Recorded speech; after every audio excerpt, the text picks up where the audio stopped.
So one of the beauties of GPS here is when they don't work. Not having GPS is kind of inconvenient.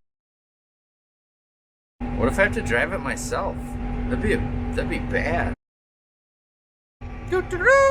RTK, we're in business.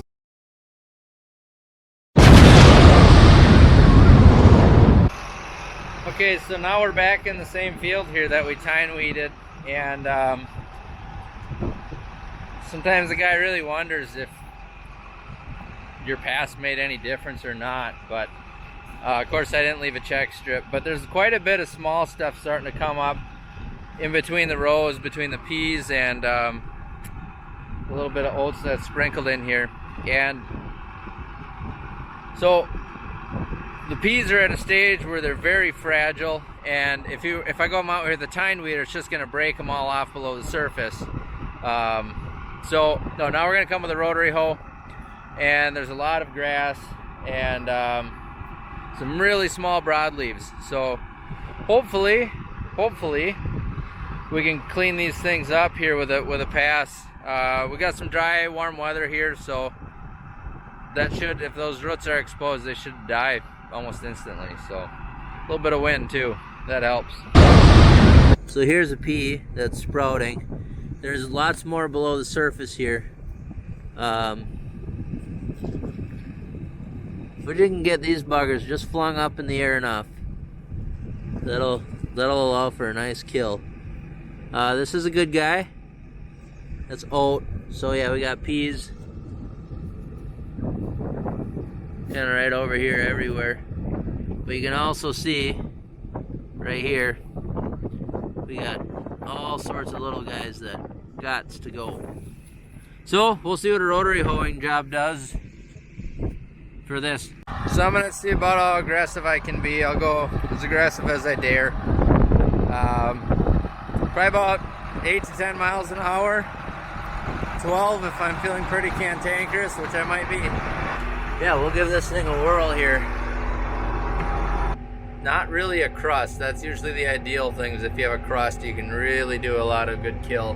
But if I use the tine weeder, I'm afraid I'm gonna do a lot more damage to the actual crop. I'll do damage to the weeds too, but I think this is gonna be the most effective tool for this situation here.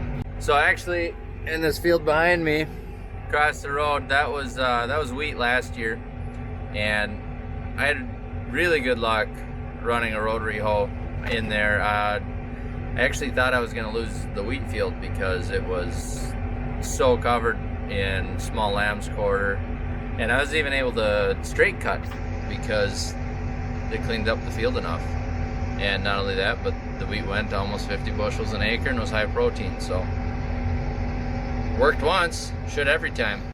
Just kind of looking, I want to see, now that I ran a half round, I want to see what kind of damage I did to the crop versus to the weeds, and I'm kind of coming up with not nearly enough. Right there, you can see there's a bunch of dead weeds here. It's doing something. There we go. I don't know how well that shows up, but you can see there's I mean, it did really good right there. Look at all that. Yeah! Oh, we'll turn up a little more. If we gotta back off, we'll back off. One of the things I use for a factor to how fast I go is, you know, what kind of a job I'm doing and how impatient I'm feeling. I guess I must be feeling a little impatient to get in and out of here and get to the next one. Well, I thought we had serviced this thing. I guess not all the way, because look at that. Pulled out some twine. I don't like to leave them in there because what'll happen is it can keep building up, and then we've had to take out bearings before on these rotary hoe wheels. So I just as soon take care of it right away here before it causes a problem. Alright, so one of the reasons a rotary hoe works as well as it does is the wheat seedlings are a lot smaller. Their seed's smaller, so everything about them is smaller. They're typically shallower. But when you're rotary hoeing, you're going down a little deeper, but you're popping up a lot of soil, which affects mostly the weeds in that top half to 1 inch of soil, and not as much the ones that are 1.5 inches, like my peas and my oats are. The best case scenario for using a rotary hoe is with a crust, because you'll flip the whole world upside down. But we don't have a crust, and I mean, aside from herbicide, there's really not a better tool for the job here. So it seems to be working. I'm halfway happy with it, I guess. Remember that one time, a really long time ago, when I said this thing picks up trash? We can add plastic wrap to that for round bales. I had them out here a few years ago, and apparently I didn't get all of it. Proof is right here.